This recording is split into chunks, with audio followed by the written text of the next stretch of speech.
পলাশ ভাই একবার আমাকে জানিয়েছিল যে এই ক্যামেরাটার দাম প্রায় 2 কোটি টাকারও বেশি।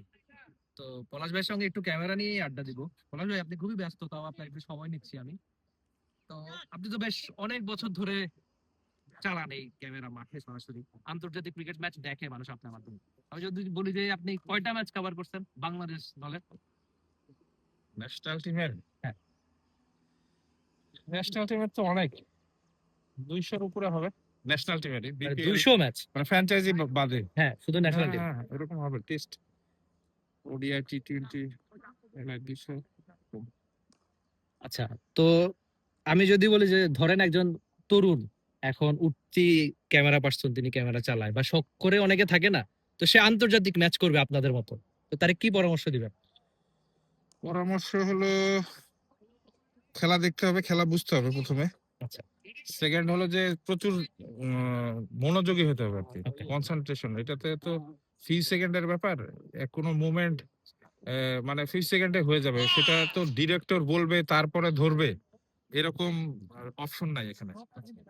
কারণ নাটকের মতো তো নাই। আচ্ছা, এটা এই মানে দৃশ্যটা retake নাই। আমার রিটেক, এটা তো অপশন নাই যে বলটা 6 মারছে যে আবার 6 মারি, এটা তো অপশন নাই। তো এই কারণে খুবই কনসেন্ট্রেশন দিতে হবে, এটা এটা হলো প্রথম।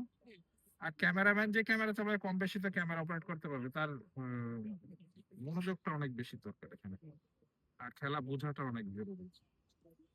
আর আমি আরেকটা ব্যাপার একটু জানতে চাই যে আপনাদের নিয়ে দর্শকদের একটা অভিযোগ আছে, আপনি মনে হয় এই কমেন্ট গুলো পান, যে আপনারা খালি মেয়েদের দেখেন কেন, ছেলেদের দেখান না কেন? সবাই তারা ভাই সুন্দরের পূজারি, মেয়েরা সেজে গুজে আসে, তোমরা ছেলেরা তো সেজে গুজে আসো না।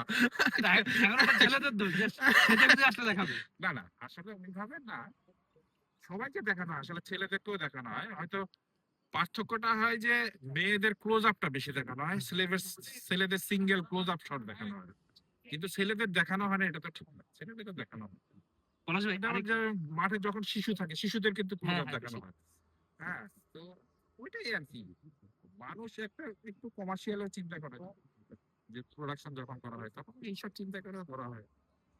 তো আমি আরেকটা ব্যাপার একটু জানতে চাই যে এইটা মানে যে অনেকেই ভাবে যে একটা আন্তর্জাতিক ক্রিকেট ম্যাচ মানে অনেক টাকা আপনারা কামাই ফেলেন, তো বা ইনকামের ব্যাপারটা যদি আপনার যতটুকু অন ক্যামেরা বলা যায়, যে এই ব্যাপারটা কিভাবে আসে, কিভাবে আপনারা পান? আবার সবসময় তো ম্যাচও থাকে না।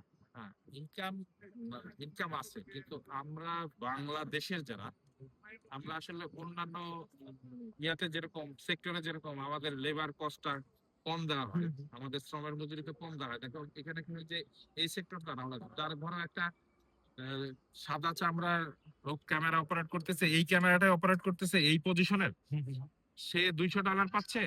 যখন আমি বাংলাদেশের হয়ে একই পজিশনে ক্যামেরা অপারেট করতেছে, আমাকে হয়তো $120 দেওয়া হচ্ছে।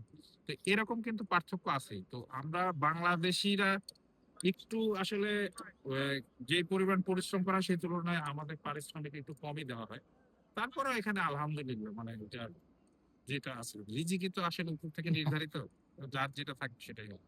পলাশ ভাই, অনেক ধন্যবাদ, আপনার এই ইনফো গুলো আশা করি দর্শকদের অনেক কাজে লাগবে যারা এই কন্টেন্টটা দেখবেন।